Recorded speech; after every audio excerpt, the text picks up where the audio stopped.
Are you going to have an incredible time? Fantastic. I love you guys, and I hope to see you the next time I come to Namibia. I leave you in the capable hands of Lara Dupre.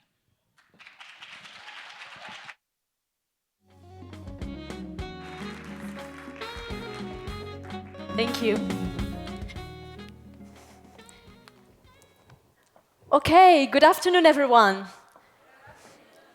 Thank you for joining, and welcome to the Hospitality Leaders Unplugged session.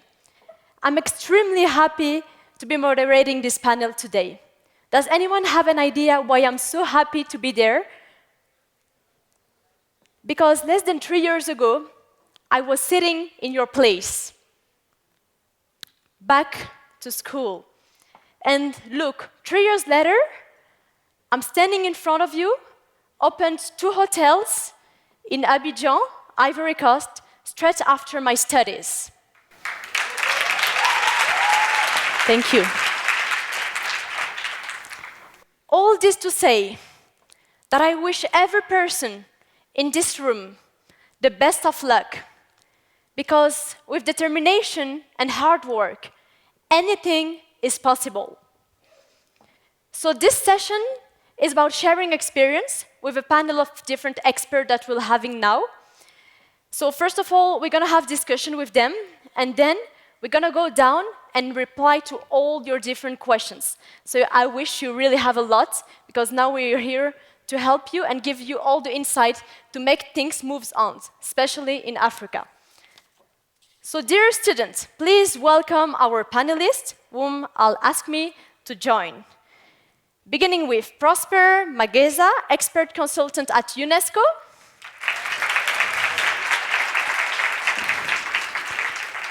Dimitris Manikis, president of Europe, Middle East, Africa of Wyndham Hotels and Resorts.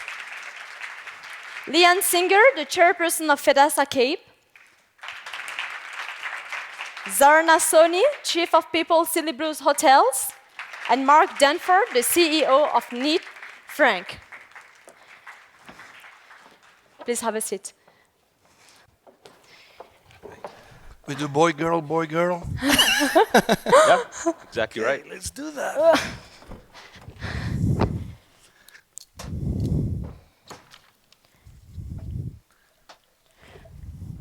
Okay, Akwaba to you all.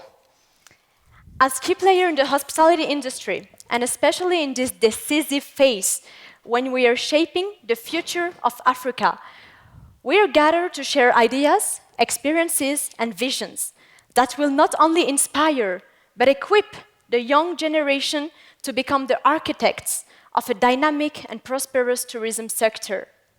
To begin, I'd like each of you to briefly introduce themselves and explain the impact that as a leader you're having in our industry. Prosper, please go ahead. Interesting. Thank you, Lara. Basically, you already had my name. I am impact. That's really hard. I don't know where to start with that. Well, the impact I believe I have is trying to influence human capital development for tourism and hospitality, and beyond that, just overall the upcoming generation in Namibia and Africa as well, because I do believe that we cannot develop one country and leave out the next. It's almost like it's counterproductive. So as a region in Southern Africa, I believe that we have to do it together. So as we raise strong young Namibians, it would also be great that that overflows into Southern Africa. So I'll say my impact is focused on that, human capital development, because I believe it's been neglected long enough and certain things have to change. And the young people are the future. You know, Africa has one of the youngest populations across the world. When you look across to other continents, you see a higher trend of aging populations, and we've got a higher trend of a young population coming up. And I think we can utilize that for development, not just for tourism, for pretty much anything. So yeah, that's my focus. Thank you, Prosper. Liane? In terms of the impact that I have, I think just the privilege to be sitting here and having you listen to me, that's having an impact, because any opportunity to engage with the youth and the future leaders is my privilege and not yours. I'm going to use a practical example. in the hotel business. When I arrived in Cape Town, I was born in Namibia, by the way, so I'm a fellow countryman. I moved to South Africa when I was 13 years old. And when I left school, I went to go study in Cape Town. And it was my dream to one day work in tourism and to work for Cape Town Tourism, right? The association that markets Cape Town. So my second week at varsity, there was an advert to work as a receptionist in a hotel, and the hours were from 6 until 12. So I figured, you know what, I was earning 3 rand an hour. It was a fortune of money. So after my classes, I went and I didn't study hospitality, I didn't study tourism, I started marketing and communications. But that moment that I was able to set foot in a hotel and be of service and connect with human beings, but most importantly, be part of their stories, that was the moment I fell in love with tourism. So today we employ just under 400 people, and I'm sitting here today representing the equivalent of HUN, which is your hospitality association. And the work that we do is we're the bridge between the private sector, which is business, and then the public sector, which is government. And a large part of our focus is ensuring that there's sustainability in the industry, making sure that in the future we're going to have the right leaders to grow and make sure that the tourism industry can be as effective as it possibly can. Thank you. Dimitris? Wow. So I turned 60 a month ago, so I'm at the end of my career. That question sounds like, what do you want people to write on your grave? You've got a theme here. Yeah, I've got a theme here. I mean, we were told yesterday we're going to die anyway. Over 60, Europe over 60, we're going to die. So anyway, the impact that I had in the industry, actually, I didn't have any impact. Actually, my impact was all negative. Because first of all, I travel so much that I have a lot of carbon emission. So that's one negative impact. Second negative impact is that I had to jeopardize the relationship that I had with my family because I sacrificed a lot for a job that I really love. But I tell you, and it doesn't sound, it's not always negative, it's some positive as well. I employed some amazing people. My team had an amazing impact. So indirectly, through my team, we are the biggest hotel company in the world. We've got 9,200 hotels in 95 countries. And if you calculate an average occupancy, if you calculate 100 rooms per hotel and an average occupancy of 65 to 70%, we make millions and millions of people every day happy. That's the impact that we're having. We're in the industry of happiness. We're the industry where the impact that we have to the world is that we make enormous amount of people and millions of people every day happy. And indirectly, I'm not personally, I cannot even make my family happy, so forget about millions of people. But indirectly, I hire people who are capable of making millions of people happy. That's the impact that I have. Thank you, Dimitris. Zarna? Was that on the grave thing? Or yeah. Get off your chair, die, and let us young people run the business. That's what my team probably is thinking.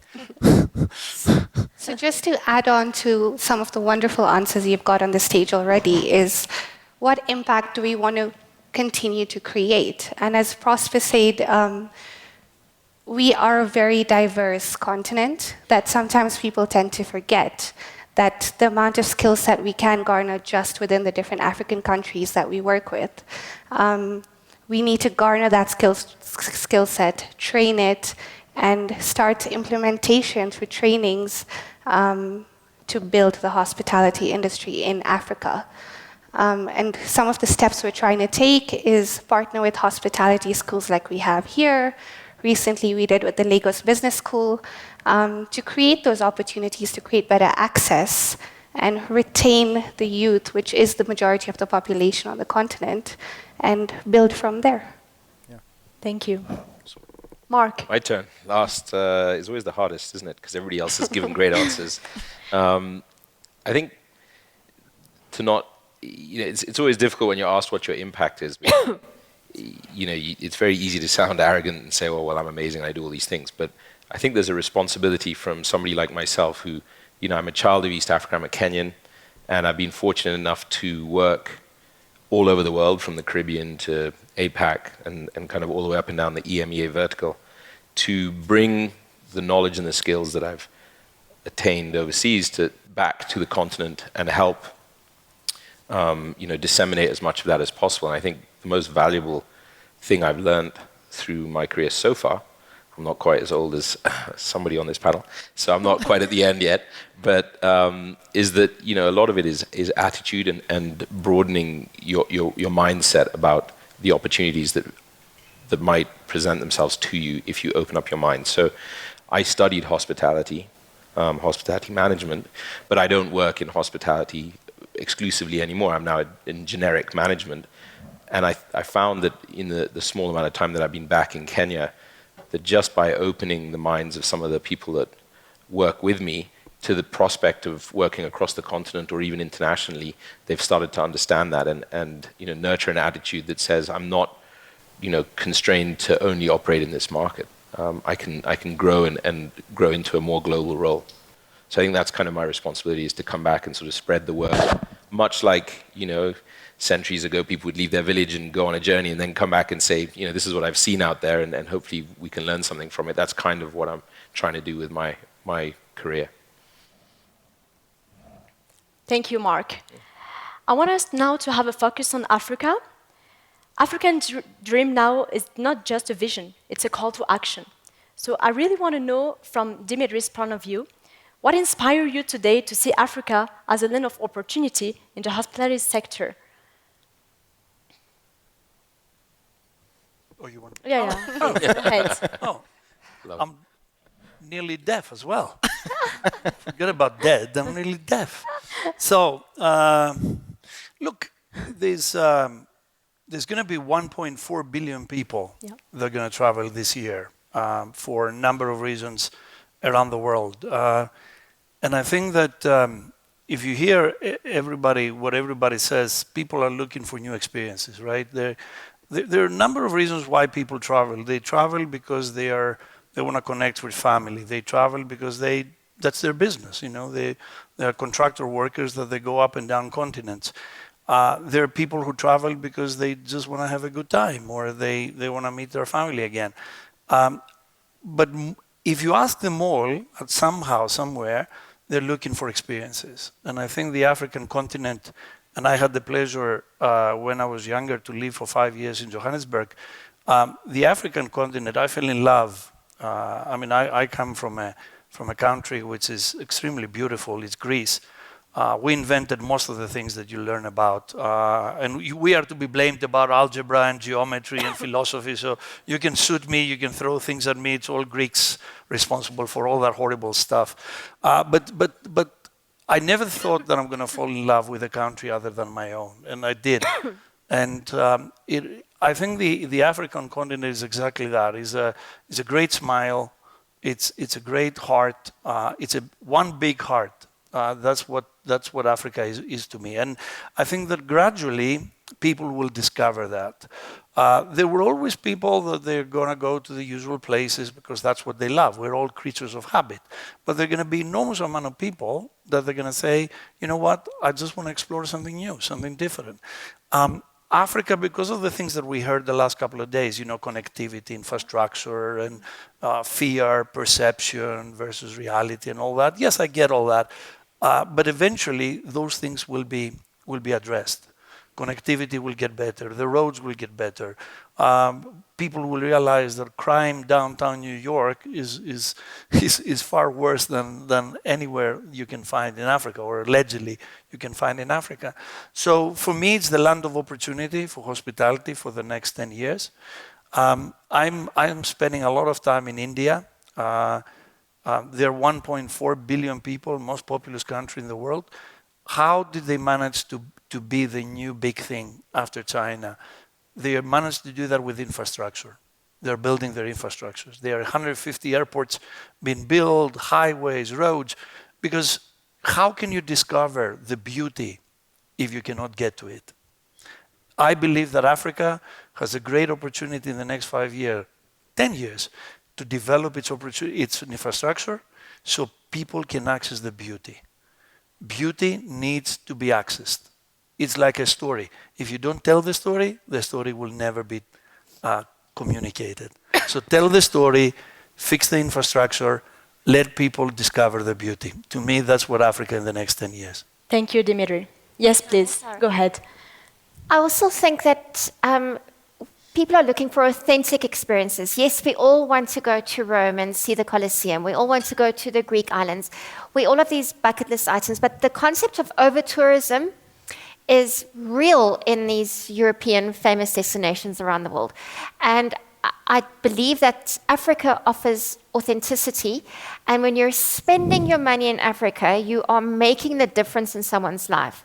You are paying somebody's school fees. You are paying for a child's sports lessons. So in the era of conscious travelers, of travelers looking for making sustainable decisions, spending money in Africa ticks a lot of those boxes. 100%. Prosper, I want to know now your thoughts about Africa.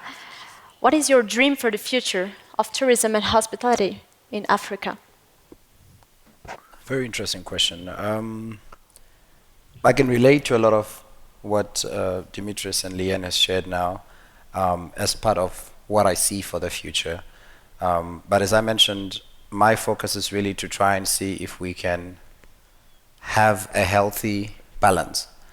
And by that, I mean, within tourism, you notice that there's a constant imbalance between either having a lot of people looking for work who are qualified and can't find the work, or having a lot of people that may not be qualified, but then sometimes they do get the job, but not the job that they want. And then you sometimes have actually a complete lack of opportunities, right, where young people can really showcase their talents and so on.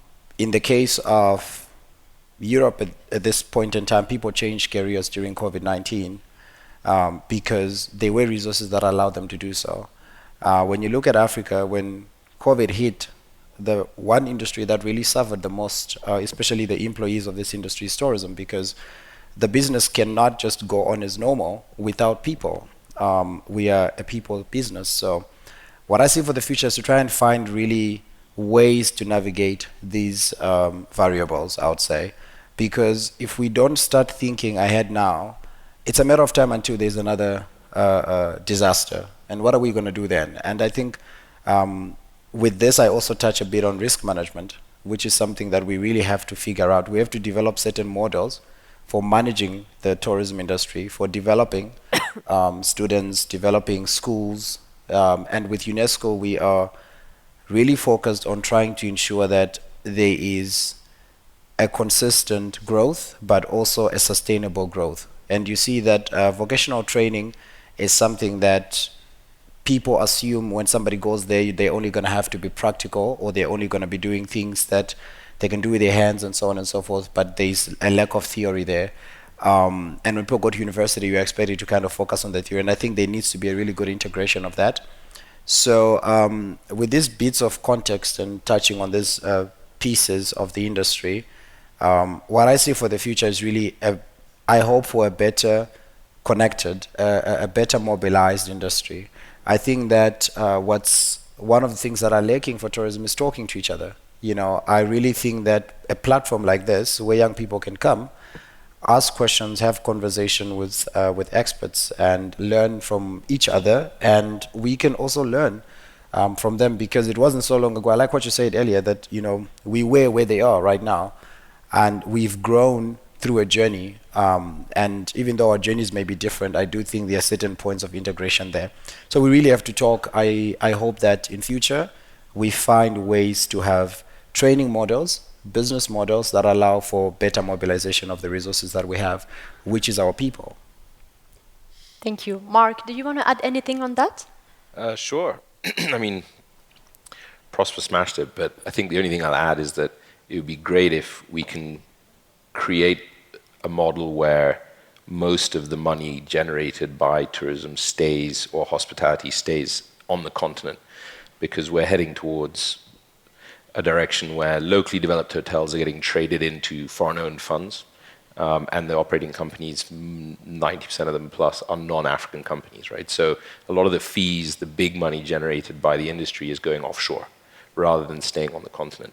Obviously, the salaries and so on trickles down, and the benefit of having tourists is all fantastic. But in the longer term, it would be great if we could have more homegrown operators and more homegrown funds that are then, reinvesting money back into the continent. Yeah. If I can add a little bit to that. Thank you, Mark, for actually adding that. I was going to go there, but I realized my answer was already getting too long, so thank you. It was a very long answer. I almost forgot my answer. Short and sweet. Short and sweet. Thank you for bringing that in, because you do notice that when conferences like this happen, we're calling for investors, and they come and they invest. And one of the things that we have to address is that the ownership, and for money to stay on the continent, that means that these establishments, whether it's in form of land, infrastructure, and so on, has to be owned by local individuals. But for local individuals to be able to own and operate properties and manage the resources efficiently, they have to be properly trained for it either, because nobody's going to put money into something where you can see the probability of failing being higher than getting your return on investment. It makes no sense to anybody. So thank you for bringing that up, but I really think we should emphasize that in addition to that, or in attachment, that we put emphasis on ensuring that the people that own or that are put in charge of these resources can really do the right job. Because I really think in Africa, our struggle right now is management. We have all it takes to be a great continent. We could actually be a really leading continent, with some countries being even probably in the G7. And some of you may be like, G7 not, because populations may not match. But GDP has been proven to not be the best metric as well for actually calculating if a country is truly doing well or not. A perfect case example is Namibia. We are ranked medium to higher medium income economy, but it doesn't translate in our society. And these are things we have to really talk about and address. Yeah, I mean, I guess you're right, but this is not a sprint. It's a marathon, right? Yeah. You're not running a sprint here. If you look at one of the countries that is going to be in the top 10 in the world in the next 10 years is Malaysia. Now, if I ask anybody here, who do you think is going to be the biggest growth contribution of GDP in the next 5 years? Nobody would mention Malaysia. Malaysia is the fastest growing economy in the world today. And it's going to be a country that is going to represent the fastest growing pace in terms of numbers of positions in the world, in terms of GDP growth. And it's Malaysia. So why it's Malaysia? Because of all the reasons you just described, but it took them years. Yeah. So it's not a, like anything in life. When I was, and I see a lot of people here at the age of my daughters, they want to do everything tomorrow. They want to be successful tomorrow. It takes years. Yep. It's a marathon. It's not a sprint. You don't win here in 10 seconds and you're the fastest man in the world. It takes hours. It takes training. I mean, we're going to have the Olympics in a month. Do you know that these guys, they train for 4 years for 10 seconds? Think about this.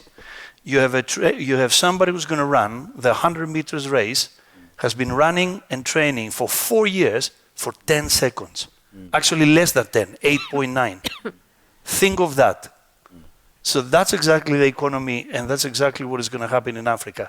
You're going to run 8.9 seconds, the 100 meters, but it will take a lot of time until you get there. Yeah. Don't rush. It's okay. You've got time. I don't. You do. I have to stop that. 100%. I'm agree with you. We have to get prepared for that, and just to really work hard to make it happen. Zarna, how can the young generation, according to you, can contribute to making this dream come true, the African dream? So, good question, thank you. So, at the end of it, it really comes down to the youth investing their time and their effort to try build the industry within Africa or Namibia or where they're based.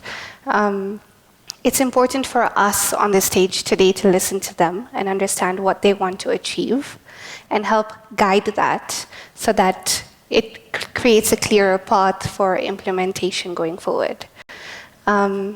It takes a lot of time, like he correctly said. So it's a game of patience and resilience, and it takes a lot of learning. And you can always, it takes a lot of patience, it takes a lot of resilience. But the important thing is to listen, is to learn, and take the initiative to create growth within the continent and within the segments and markets they are working in. And it's really, it's what comes from within, and it's what they want to see the future of Africa be. It's very easy to want to study here, because this is home base, take that knowledge and take it outside the continent, and then build it there. But the question is what you're learning on the outside, how can you take that skill, take that knowledge, and implement it here, and build a better future. So really, my advice would be just patience, resilience, and take the initiative to learn from everywhere across the world, but try bring it back into your country, into your continent. I'll keep it simple. I'd like to add my advice, and what I would love to see from the youth on the continent is the opportunities in tourism is endless. Whether you are working in AV, like the team in the back, they're working in tourism today, right? That is a business in tourism. The beautiful meat that we've all been consuming, that is a business in tourism. The cars that got us here, airlines, our lanyards, the printing, the beautiful beads outside. Tourism has a space for everybody. So don't just look at the traditional roles of tourism. Look at the entire sector. Look about marketing in tourism, right? Digital marketing, revenue management. Think big in terms of architecture, design, furniture. So don't just think hotels, hotel school, this is where I'm boxed. There is space for everybody in the tourism industry, because everything, all the touch points, it all touches on tourism. Yes. You want to add something? I just wanted to add on to what was echoing between Zarna and Dimitris, especially when you speak of patience and time. I agree with that. However, I want to highlight that even in the case of Malaysia, Dimitris, you can confirm that this economy has started to show potential because the local people, the government, it took really them deciding where they wanted to go. I mean, we saw a similar example with Singapore, that until the people themselves decided that they wanted to head a certain direction, they were not going to get those results. So I just wanted to add on that with patience and taking time and running this marathon, you need to have a target. You need to set a timeline for yourself, because you must also realize, and I like that you emphasized not having so much time. It may not be literal, however, it is reality. From the day you're born, you're now on a countdown. Right? It's people laugh at the joke of ticking time bombs. We all are. One day we will drop dead, for lack of a better word. So you don't have all the time in the world as well. So as a young person, you have to set a timeline for yourself. Lara, you did that. You decided out of school, I'm opening this establishment, and it's happening now. And I'm pretty certain people told you it couldn't be done, and it was done. And if you look at all the people that made a difference in this world, even some of the solutions we depend on today, Google, Apple. I mean, in this room, if I asked everybody to put up your phone, the number of iPhones I would find in here would be astonishing, even amongst the students, as expensive as they may be. But that's because Steve Jobs saw a gap, and people told him that gap may have needed even 100 years. He said, no, I can do this in months. That was literally his answer. And he went to India. You're spending so much time in India, Dimitris. I see you're taking inspiration there. And the guy went back to the US and decided, I'm doing this. And look what we have today, right? Elon Musk, despite the controversies around him, he has created something revolutionary. The Tesla vehicle was the first of its kind to be fully effective, right, on the road with all the different variables attached to vehicle production, motor vehicle production. So what I'm just saying is, as young people, don't think you have all the time in the world either. You know, when I started studying, at that time already, I told myself where I wanted to be. So a lot of what I'm doing today are things I decided to do over 10 years ago. And I started working towards it then so that I could be here now. you don't just become, you have to literally build almost from the point of your destination or aimed destination back to where you are. It's interesting. If we ask most of you here, you're going to pick up 3 companies you want to work for, or 2, Google, Apple. I'm sure everybody. I want to work for Google. I want to have my own bicycle. There's free bicycles in Google. I love Google.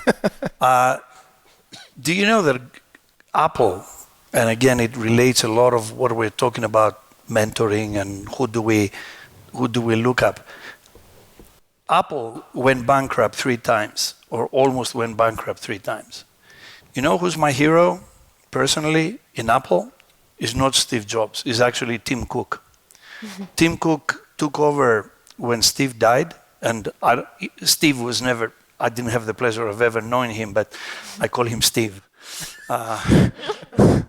When Steve died, and everybody thought that Apple is gonna go bust or is gonna die, this little guy from nowhere showed up, Tim Cook, and took a business from the hands of one of the most visionary leaders in the world. And somebody from nowhere called Tim Cook created the most valuable company in the world.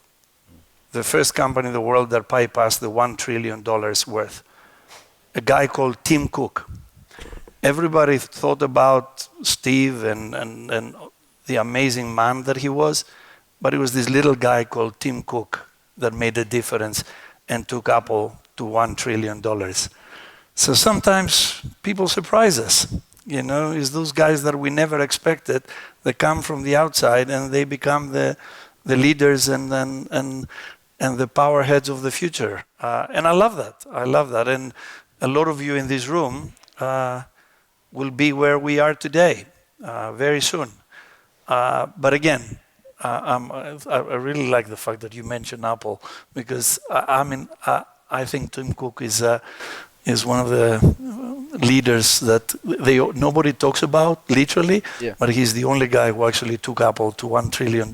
And by the way, I don't give people advice. I'm not a doctor or a lawyer, so I'm not giving. Don't believe anything I say, because people will say he said it, so it must be right. I'm not a doctor or a lawyer, so yeah, I don't give advices. But it's interesting. A lot of you could be the Tim Cooks of tomorrow. So that's why we're here. Meet all of you. I respectfully want to take on my 2 very learned colleagues on stage. I don't ever want you to have the discussions with yourself about who I'm going to work for. That should not be your internal dialogue, right? Your internal dialogue is what business am I going to start so that I can employ people, right? We all start off working for people. We all do. But I want you to think bigger. I want you to see your endless potential, right? I want you to think of what jobs can I create, because what does Namibia need? What does Botswana need? What does South Africa need? What is the greatest challenge facing us? Massive unemployment and poverty, right? And you need to operate from the day you leave school. Even have your side hustle at school, but have the vision of how many jobs can I create one day, right? So yes, start by working for your dream companies, but you've got to have your eye on that side hustle. That is where the gold lies, and that is where you're ultimately going to be able to affect the changes, by creating your own business. Sorry, gentlemen. Thank you, Leon. Yes, please, go ahead. I think I agree with all of you, actually. But I think the one point which I really latched onto is about perseverance, right? So I'm possibly the least patient person in the world, even though I don't seem like it anymore. I've learned patience with time, and I've learned the value of patience. And I advise quite a lot of startups across Europe. I used to be a mentor at the hotel school in Lausanne for a lot of their incubators and their startups. And I was constantly harping on about, you guys need to be patient, it's not an easy journey. And of course, all feisty, impatient, entrepreneurial students know better, and they know that they know better than the generation before them, and that it's going to be quicker, it's going to be easier, etc. And one particular group and one particular story that's very relevant right now was a restaurant group that set up straight out of university They went into formal employment, but they had there's a small group of them, they had a restaurant business they'd set up as a holding company. They didn't have any restaurants. They were developing concepts. They developed concepts for almost 10 years. And then they finally opened a concept last year. And 9 months after they opened, they came to me and they said, look, we absolutely hate this. You know, they've given up their real jobs. They're now working 20 hours a day, cooking, cleaning, doing all this sort of stuff that they didn't have to do before. And I said, look, this is the journey that I told you about 10 years ago. And I shared with you an article about entrepreneurship and how difficult it is and how you have to persevere through the hard times. But ultimately, the difference between, you know, discipline is effectively getting what you want ultimately rather than taking what you want now. And sure enough, last Friday, this Monday, sorry, they were awarded the GoMio Newcomer of the Year award in Switzerland, and now they're over the moon and everything's great again. But there was a long period of time there where, and I've seen this across pretty much every entrepreneurial journey, and to your point about Apple, it's the same thing. There's a lot of failures that you have to go through. There's no shortcuts. You guys all think that, you know, you're going to be the boss tomorrow. The reality is you're going to have to put in your time. You're going to have to be patient. You're going to have to work hard. Even if you do start your own company, it's very, very rare that it's really easy, really quickly. So learn patience and perseverance. That's my advice. Yeah. And just to add on to that, I think what we're all trying to echo is no job is too small as long as we start somewhere. And that's where the patience comes in, because at the end of the day, you're trying to achieve your dream, which is your end goal. So I think no job is too small. Take it with the utmost importance, because in the bigger scale of it, it all contributes to success at the end of the day. And as much as it might be a small part of your day or an entire day that takes you to do a task, it still creates an impact on the overall success of what you're trying to achieve. So I think that's what we're all trying to echo at the end of the day. Yeah, and one thing I want to add to what you're saying, guys, is that I think it's for me, in my example, it was really important to have a vision. In 2016, when I went to school, I wrote down on a paper that one day I'm going to have a hotel chain in Africa. So when you write down what you really want to do and you work on the vision, whatever the path, what you will face, because, I mean, as Mark said, you're going to face a lot of things on your way, but you're ready to go into everything to make it happen one day, because you know where you're going, and this is the most important. Yeah, I mean, I get it. You know, I look at a room, you're telling everybody to be entrepreneurs. I'm saying, you know what? We've got a great business. Come and work for us. Come and work with us. You know, we employ millions of people around the world. I employed a guy last week. I don't do interviews, but this guy insisted that he wanted to talk to the CEO. So, and I said, "Oh, what is your inspiration?" He says, "I want to be you in a few years." I said, "What? Old and bald and ugly?" He said, "No, I don't want to be that. I want to be the CEO." And I hired him in the next 5 minutes because he has a plan.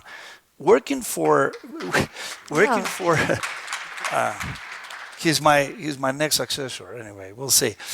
Working for big companies. If you look at the big five: Hilton, Marriott, Wyndham,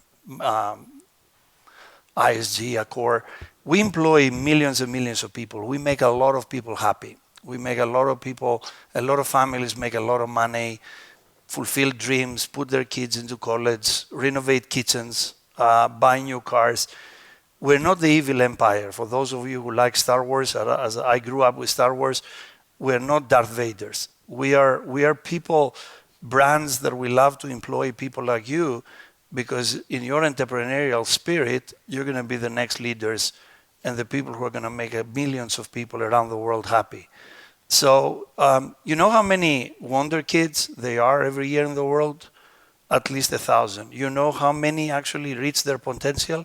Less than 1%. So what I'm saying is, I'm an average kid, right?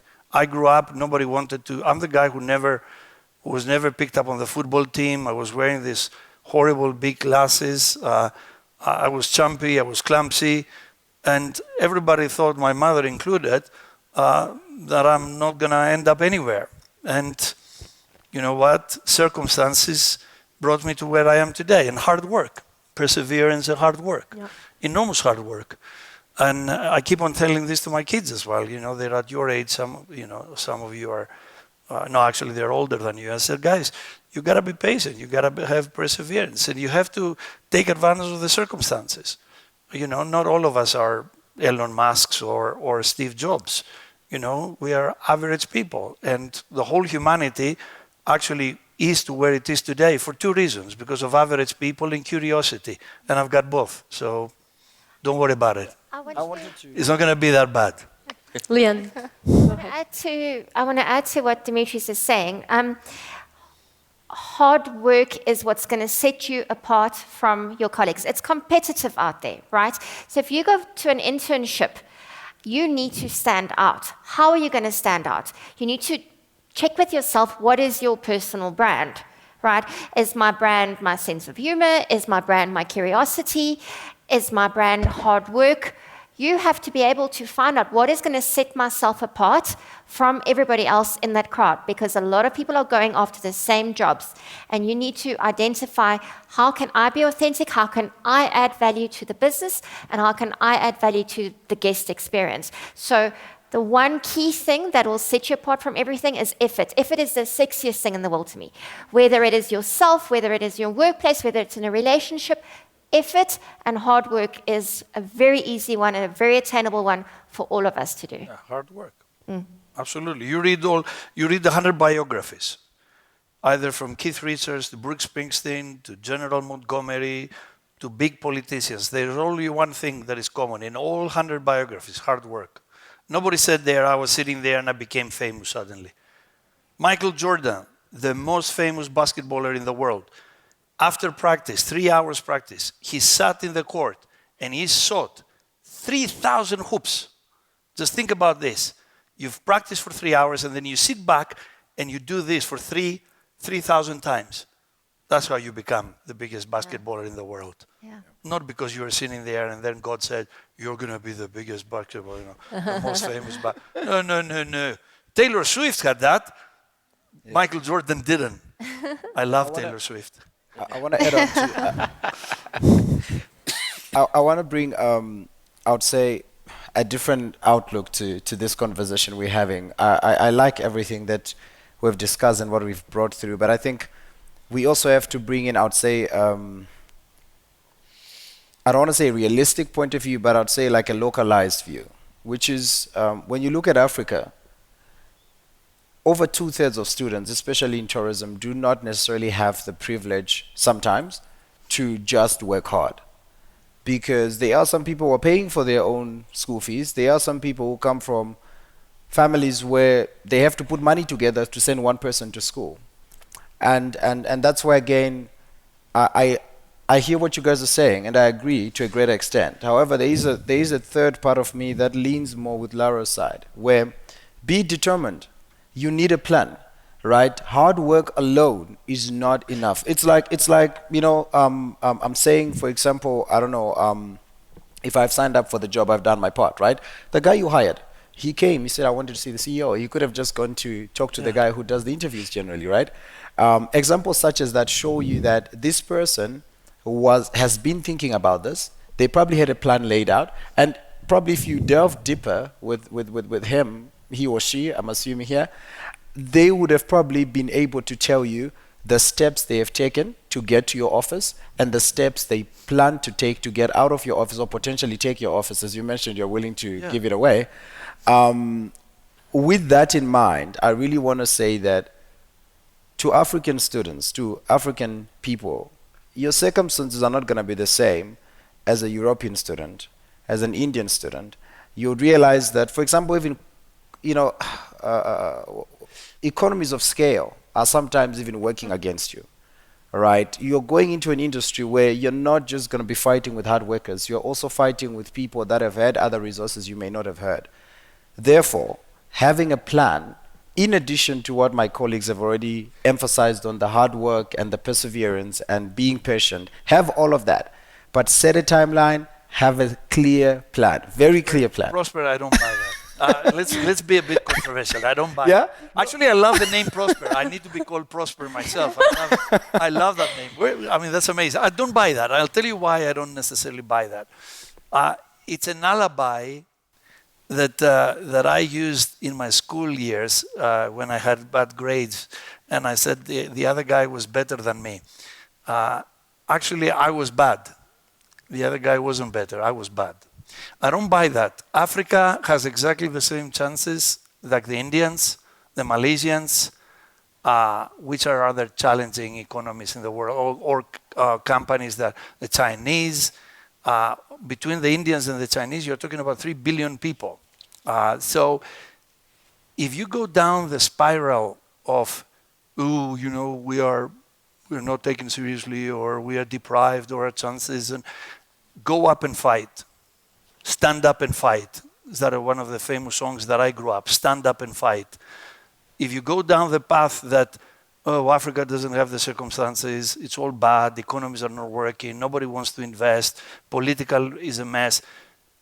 10 years ago in my country, we could only take 60 euros out of the ATMs. We were going out of the European Union. We were a third world country. We sold the country to the Germans. Nobody else would buy it. And today we are the fastest growing economy, GDP, in the European Union, because we decided that we're going to stand up and fight. Stand up and fight. In addition to that, stand up and fight. Your I other agree. colleagues around the world, they are equally deprived, equal challenges.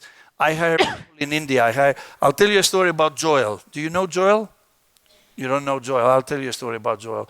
So I fly from London to Qatar, and it's an overnight flight, and I'm knackered. I'm tired. I want a coffee like anything in the world, and it's one of our hotels. I go there. It's a guy from Uganda called Joel behind the coffee machine, and I said, Joel, can I have a coffee? Joel picks up the cup, puts it in the machine, grains the coffee beans, put them on the weight machine to see how heavy they are. And I'm like, Joel, I need a bloody coffee, mate. I'm dying. He said, you wait. I'm like, mate, been 9 hours on that plane. I need that coffee. He said, Dimitri, for you, it's a coffee. For me, it's art. You wait. Aye.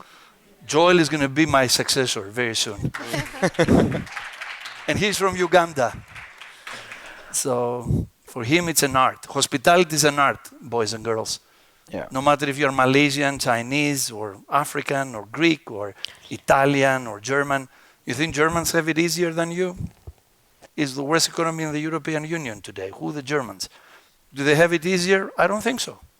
I think we all have fair chances if we stand and fight. And Okay. please, and to take on what you're saying, Dimitri, in our industry, it's really easy to start somewhere and head up 100%. in another place. So, I mean, we have a lot of good luck to increase and to get really. Satya is a colleague of mine. He's the president of Marriott for Europe, Middle East, Eurasia, and Africa. Satya started as a dishwasher. Look him up on LinkedIn, Satya. He's the president of Marriott. We are competitors, but very, very good friends. He started as a dishwasher. Yep. And today he's the president of Marriott for Europe, Middle East, Eurasia, and Africa. There's your story. That's it, right there. Look, I mean, I hear you guys, but I still beg to differ to a certain extent, in the sense that I can relate to both your angles. And Dimitris, I've had the opportunity of working also for big companies and growing through the system. I mean, I've gone through the stages of fighting and working hard. I mean, I'm originally born in Zimbabwe and moved to Namibia, where I built a career only to leave and go and fight another fight in America, came back, fought another fight here, now left, went back to Austria fighting another fight, and through every stage, I have come out on top, but not just because I was working hard. There was a plan, there was intention, and I was clear and concise with my goals. What I want to add on to the privilege matter that I brought up, I'm not in disagreement with fighting and being strong and even what you're saying that in our industry you can grow from 0 to 100. I see all of that. I'm just being realistic that Africans, if we look back in history, guys, and we cannot leave the context out of the discussion, because I think that could be misleading, especially to young people. We have to understand that for a country within a European Union, or even out of the European Union, still the setup and structure of government and the way things were working is completely different to Africa. For example, our banking system in Africa is not one that was developed on the African continent, it is borrowed. These are all systems that are very fundamental for operations, for example. So for one to learn to work, let's say in finance, right, you're gonna have to figure out a way to connect yourself to the best of the best, or at least to the creators of the system. What I would hope for, back to the question of what you asked me earlier about what I see for the future, is things being developed and being created here. And I think that is what will start to somehow balance the scale of privilege, right? We cannot negate the privilege aspect, because it's unfortunate we don't have time maybe right now to delve deep into the history of structures and setups No, of I'm going to say one thing and then I start up. I promise. But it's really important that as the students grow and build their dreams and futures and so on, that they really take into account the scenarios that surround them and the real challenges that they have. Because if they dream like Europeans and try to build their visions based on that, I think that they will be misguided to a certain extent. Okay. And I really wanted to highlight that they can build around that. Good. So I'm going to start up. That's I promise. So I'm going to tell you one thing. 20 years ago, if you wanted to be a GM in this business, you had to be Swiss, English, German, or Austrian.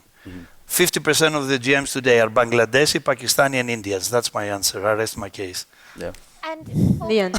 my point is that I think the opportunities lie here. The opportunities lie in the fact that we are different to the rest of the world.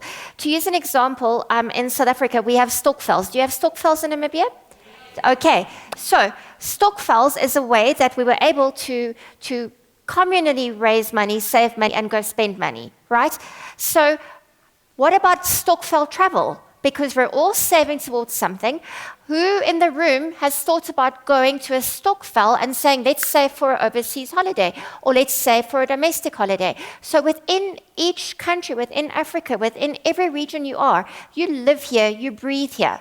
You can come up with the creative solutions, whether it's financing travel, whether it's operating a hotel, whether it's the food you serve.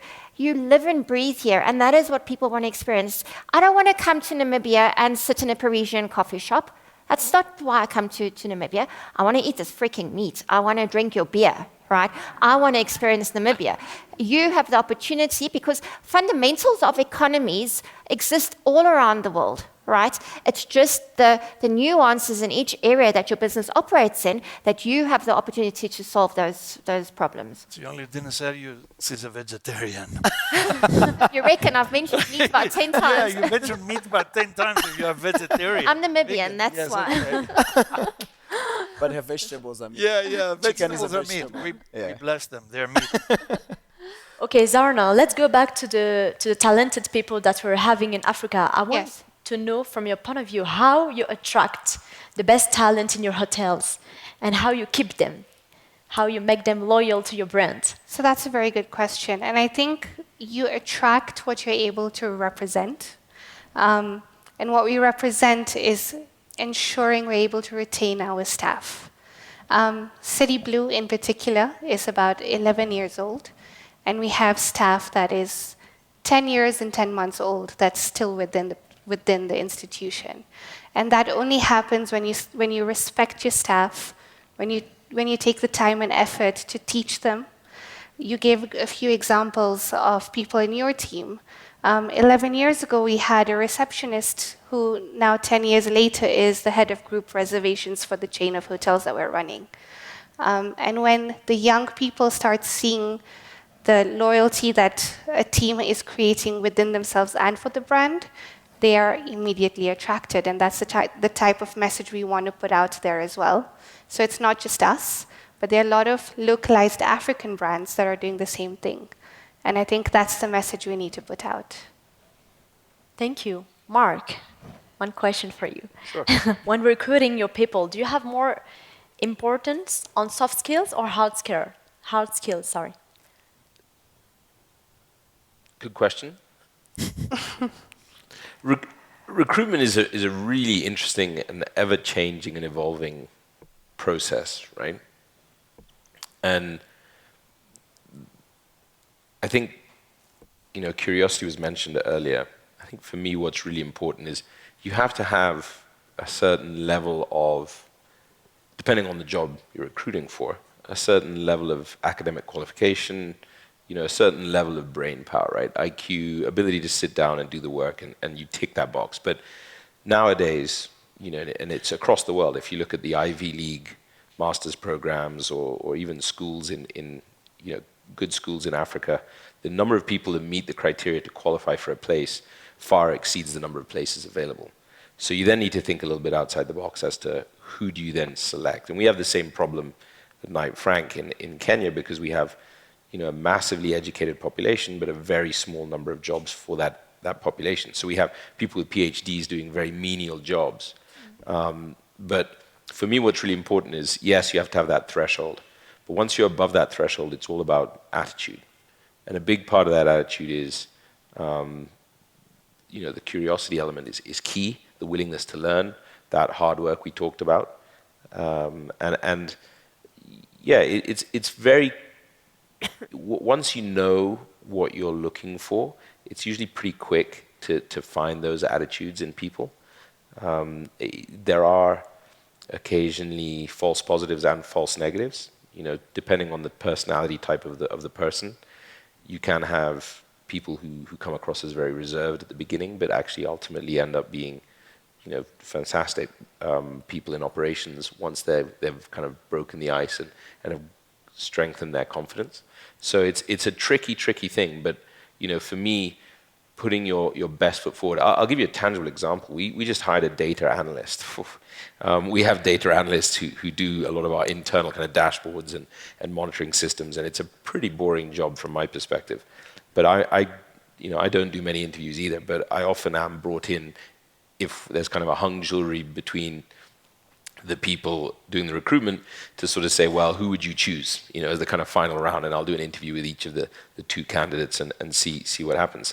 This situation, I got 2 CVs on my desk printed out by HR with, the backing notes of all the previous rounds of interviews, the psychometric tests, the case studies they had to do, et cetera, et cetera.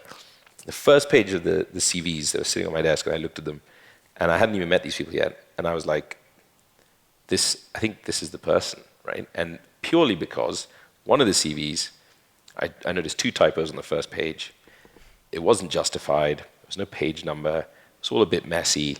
And sure enough, it was 3 pages long as I went through it. And these are pretty senior people because it's head of data analyst and analysis. And the CV was just a bit disorganized. The other one was perfectly aligned, very well written, page numbered, ruled. It was just, and I'm like, this is the person you want analyzing your data, right? Anyway, sure enough, I went through the interview process, and my suspicions were only confirmed by, meeting this person. That's exactly who you wanted. And, they were, you've got to know what you're recruiting for, but you also need to find the person. You don't try and fit a square peg into a round hole, right? You don't want somebody who's super gregarious. The interview with the person that didn't get the job was quite interesting. They were both ladies, and one of them said, the one that didn't get the job said, what's the top prize for best dressed at the Christmas party?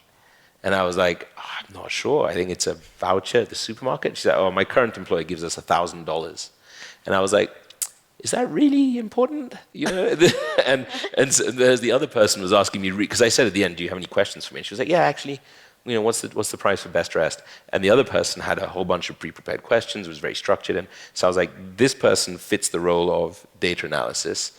This person should be doing something completely different. So, don't try and fit that. If it's a role that you're passionate about, put your best foot forward. But don't try and force yourself into a role that you don't actually like or want to take. I think yesterday, to your point, somebody was saying square pegs for square holes and round pegs for round holes. And I think it's very important. A culture is very, very important, right? The most trickiest times I've had in my businesses is when somebody has had great experience, great qualifications, I bring them in, and then it is just not the right culture fit. And that is something that is so hard to fix, because it just upsets the whole equilibrium of the business. It upsets the whole team. So I think those are those very difficult, nuanced things that when you're recruiting, you really have to spend a lot of time on that, because I've often had perfect candidates on paper that did so well in the interview, and then the cultures just don't align. And remember, if you're in hospitality or tourism, very often these people that you're employing are looking after your guests, are looking after your visitors, and you need to make sure that that person is giving your guests the best possible experience that they've paid for. I think that's a good point. Sorry, let me just add something to that. You're absolutely right. And when you said square pegs for square holes, I actually thought that's not always true, right? I mean, I've played a lot of sports through my life, and I'm a passionate rugby. I probably shouldn't be playing anymore, but I still play rugby. And you know, the England team that won the World Cup, I'm not an England fan, but when they won the World Cup with Johnny Wilkinson and that team under Martin Johnson, they brought in a hand-eye expert, coordination expert, who was a lady tennis player, to teach them, you know, hand-eye coordination from a tennis player's perspective. So nothing to do with rugby. She didn't know anything about rugby, but she knew hand-eye coordination, right? So she was not a square peg for a square hole at all. She was completely left field, but they were like, how are we going to strengthen this skill? We'll bring in this person. And I had thinking about interviews, one of my new marketing team members, I changed the casual Friday dress code at the company pretty unilaterally after a big debate with my senior management team, who are all older than me, and none of them wanted to have jeans on a Friday. And I said, look, I want to bring in jeans on a Friday. They said, no, it's not part of the rules. You know, like when Frank were very conservative, and I said, sure, but you know, I make the rules, so why don't we change it? And they said, well, if we change it, then you know, we're going to have people wanting to wear sneakers. And I said, that's a great idea. Let's do jeans and sneakers. and then they were horrified by this. And I actually said the words, I wish everybody over the age of 50 would leave the room. But ultimately, I'd made that decision. I then went into an interview with somebody, and he was wearing a suit and tie, and he was very smart, and he was very nervous. And I said to him, at the end of the interview, I just said, out of interest, what's your view on Casual Friday? And I was expecting him to say, oh, I like it, or I don't like it, or anything like that. And he gave me the best answer, and it's now an interview question I ask at every interview, is what's your view on Casual Fridays? Because he said, I think it gives people an opportunity to express who they are within the workplace in ways that they wouldn't necessarily be able to express themselves, so you get to know your colleagues better than you ordinarily would if you all wore a uniform all the time. And I was like, huh, wow, I didn't expect that answer. It's a much better answer than I would have given. So yeah, it's not always square pegs for square holes, but you've got to make sure that the person's passionate about, you know, what they're going into. I would never allow that. I look horrible in jeans. Really? I would never allow that. Never a Casual Friday. Jeans are not my thing. Actually, I'll tell you what, employment is very easy. You hire a pilot, you hire for skills. You hire a client-facing person, you hire for attitude. Mm. You hire a pilot for attitude, plane goes down. Mm. It's all about balance. It's all about balance. Yeah. I don't care if the pilot is the son of a bitch. Unless he can fly the goddamn thing, yeah. I'm happy. True. I don't care if he hates people, as long as he knows where all these buttons are. You know, when I hire my receptionist, I know she's got a great smile and she's positive. Job done. So Dimitri, how do you manage the training and development of your staff to maintain a good quality of service? I'm going to say what these guys have been saying. Great question. Let's go to the next one. It's tough, right? It's education.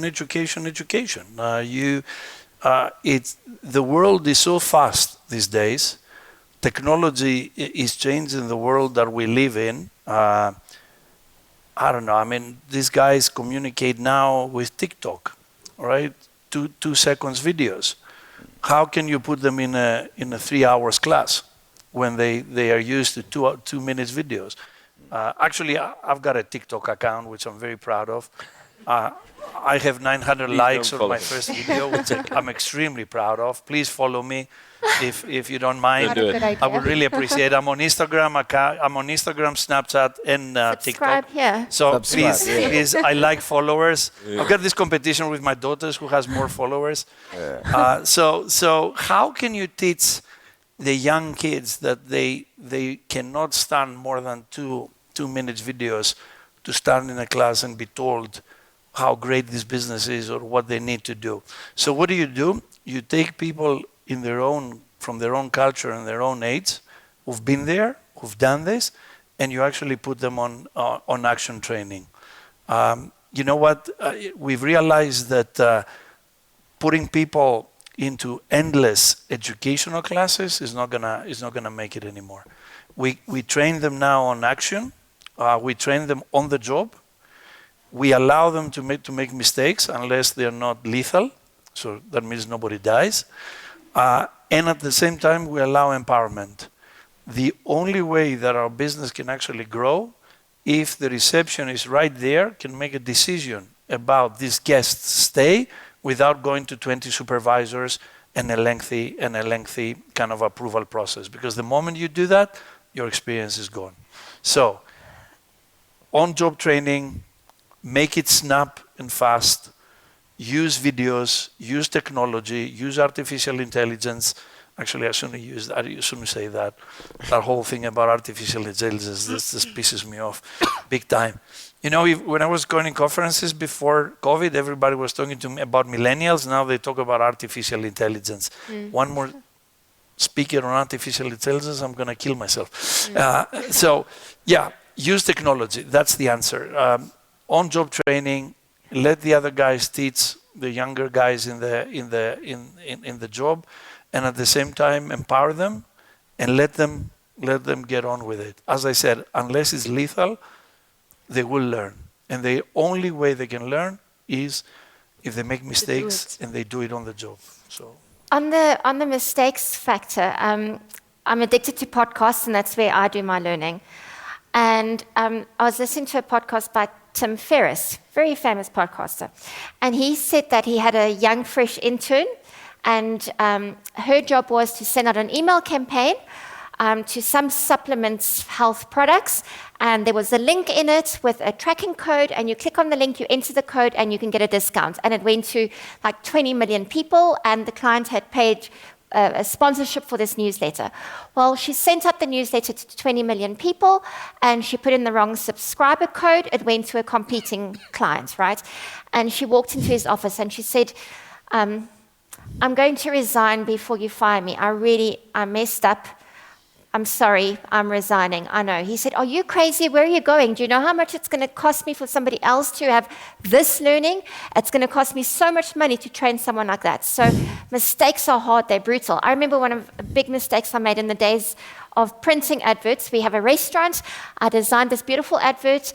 I took out a front page advert in one of the South African newspapers. It looked beautiful, right? I didn't put on our telephone number or our website or our contact details. So there was this beautiful ad. It cost me about 15,000 Rand, and it's not like digital. When you make a mistake on your ads today, you can, with 1 second, fix your problem. That stupid newspaper stared me in the face for a week that I had to look at my mistake. So we all make mistakes. It's not how you start the race, it's how you finish the race. Yeah, and that's how we're learning. and she was advertising meat for a vegan restaurant. I love your stories about meat. Prosper, I want you to love- jump with the power of networking. Can you please share a story regarding your story? Interesting. You're asking very good questions, Lara. I'll give that to you. Power of networking, I would say that my colleagues have already offered jobs to people here, and nobody has come asking just yet. That's networking. You realize that you find yourself in spaces with people that you might not have met any other way. And it allows you to communicate who you are, learn who they are, and connect. And I think when you think of networking, people shouldn't look at it as an opportunity to get something out of it. use it as an opportunity to connect, because you don't always get something out of like a networking connection. Sometimes you gain a friend, and you may find that as something that may not be so useful to you, but you'll be surprised your friend could be the next president of your country or the country they come from. You don't know which direction they're headed with their lives. So power of networking really is quite it's you can't put money to it. It's invaluable, because you could open so many doors just by being connected to people. Once again, especially for tourism, we're in a business where it's about people, and it's a business done by people. So everything is people. So you got to figure out a way to be a people's person, but not also in a way that is from a point of extorting others, or also allowing yourself to be extorted, because that can happen. Not everybody has the best intentions. So it is important that I think we connect to keep the relationship. Whether it's a friendship, it's a business link, whatever it is, keep the relationship, because you don't know what may come out of it. But apart from what may come out of it, honestly, I think the best connections I've made are people I now call friends. You know, because we've done business together with these friends, we've traveled the world together, we have learned from one another, and we have grown. And I think that is, I can't put money on that. You know, I could have gotten jobs maybe from some of this, but they could have assisted me in getting into, you know, Dimitris' wonderful team where everybody ends up a CEO. But, you know, but I'd rather keep him as a friend, because in his plus 55 to 60 years of experience, just even, you know, without being in hospitality the whole time, I can learn a lot from him. And I believe that I can also share something that he could find interesting. Thank you. Yes, Mark, please go I ahead. have an anecdote that's really relevant to that. I had a chairman who I was meeting for the first time. I just moved back to Nairobi. This is 2015. He flew in, and I picked him up from his hotel, and I was driving him to dinner, and he'd invited some clients to dinner. And I'd seen the invite list, and I was really excited, because these were clients I needed to talk to about work. Like, they were clients I've been trying to get hold of. They wouldn't talk to me, but they would, you know, they came out for my chairman. And he said to me just before we got to the dinner, he said, "Oh, by the way, I have a rule that I never talk work with clients over meals. Never." And I was just like, wait, you're kidding me. Like, I've got all these deals to talk to these guys about. He's like, "Doesn't matter, we're not talking work." And I was like, great. So I sat there all night chewing my nails, kind of going, this is so frustrating. But it taught me a very interesting lesson about trust and influence with regards to your network, right? I know a lot of people, particularly when I lived in Dubai, a lot of people would flaunt their networks and say, I can get you a meeting with all these different people. And you can.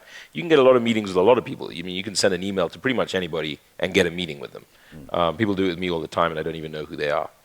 But the real value of your network is your ability to influence them, right? So, and coming from a capital markets, a transactional background, that ability to pick the phone up to somebody and say, hey, this deal's going to die unless you compromise and you move just a little bit towards the middle. That trust that you build, not talking work over meals and coming to events like this. When I come to events like this, I sit in on a very small number of actual sessions. I spend most of my time walking around, catching up with people that I've met and being introduced to new people that I don't know, and then just having a coffee with them and talking and getting to know them. And I don't really talk work that much. And out of it comes trust, and then they say, oh, who do I know who does real estate? Right, Mark, right, Frank, let's talk. And then so once the trust is built, the deals will come, the money will follow. But having 50,000 followers, great. Having 5,000 followers you can pick the phone up to and say, hey, we can get this deal done, trust me. And they go, okay, I trust you because it's you, right? And it's really valuable to have that kind of influence over a smaller number of people rather than, you know, a lot of people who you can suggest something to, but they don't really know you, they don't really trust you, so they might not actually listen to you. Yeah. So that is what, you know, I could have a much bigger network than I do.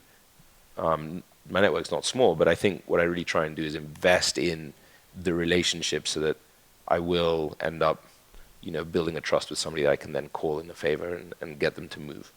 Yeah. And in addition to that, I want to use an example with social media actually. It's an effective way of expanding, you know, your connection to the world.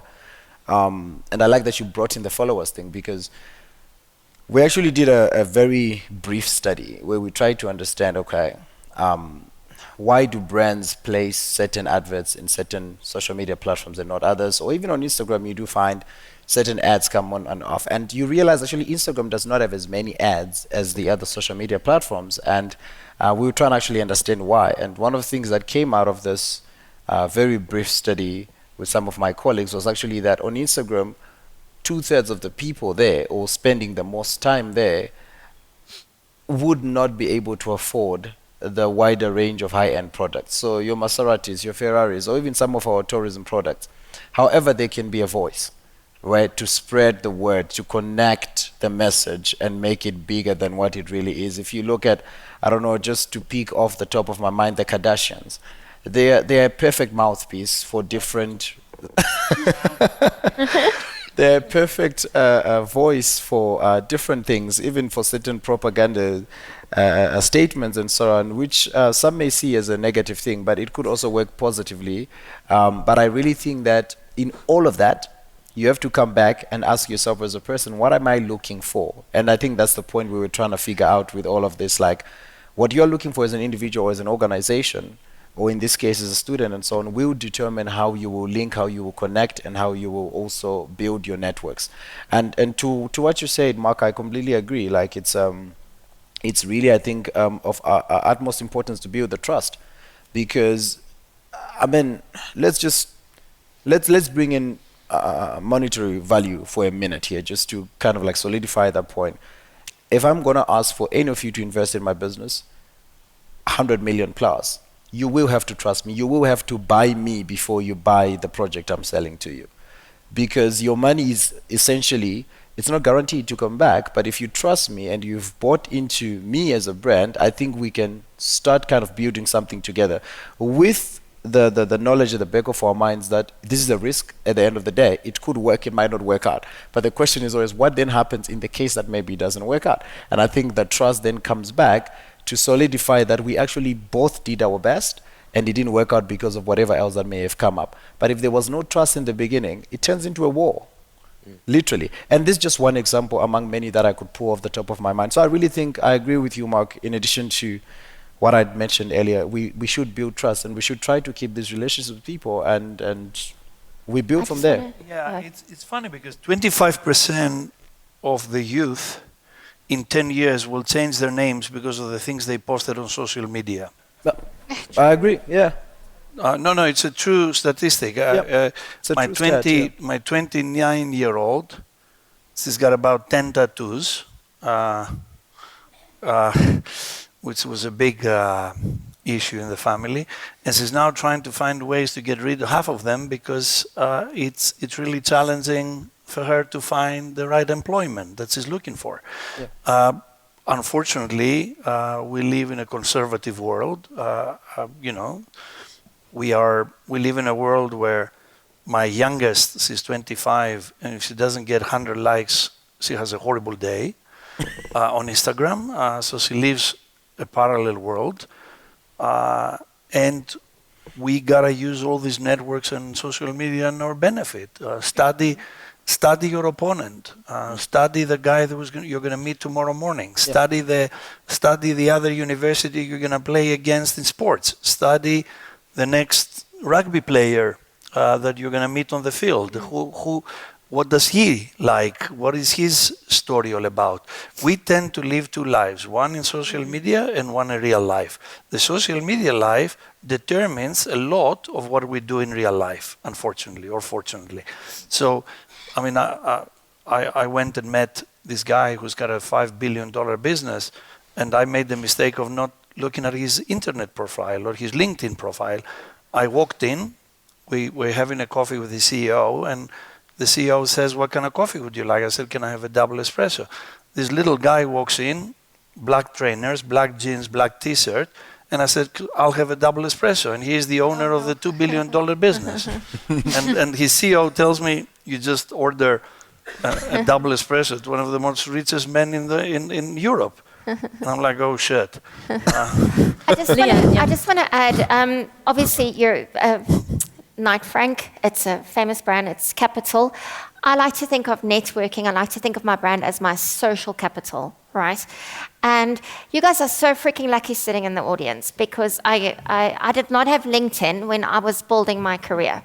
You have no excuse. How many of you in the room, before you came here today, went onto LinkedIn to see who do I want to connect with, right? Whose brain do I want to pick? Can I get a show of hands quickly? Okay. Wow. Just shows you. So there are opportunities. We did not have social media. I did. I mean, some of you are very young. I did not have social media. I had the school of hard knocks, the school of cold calling. We had telephone directories, my friends. That's where I had to get telephone numbers from, right? So there's no excuse for you to access the context you want, the learning that you want to do. You spent endless hours watching YouTube shorts, watching reels. When last have any of you watched a revenue management course? Sure, TikTok, like they mentioned, that's how you're learning. So just make a commitment to yourself to say, I want to learn about this famous hotelier. I'm going to spend 10 minutes learning about this. If I can do YouTube makeup tutorials, for goodness sake, you can go learn how to, do X, Y, Z. You've got all of these technology, tech tools out there. Canva. You can all be graphic designers now because there are tech tools that allow you to do these things. And spend money on there's a lot of free tools, but spend money on some of the paid versions. It's not a lot of money, but it just ups your game, right? In terms of your social brand, your social capital, and how you present yourself to the world. Because the competition is stiff. Yep. It's a tough world out there. I think we're out of time, and I'm sure you have thousands of questions. So maybe now we're going to go down to see the different questions that the student can have for us.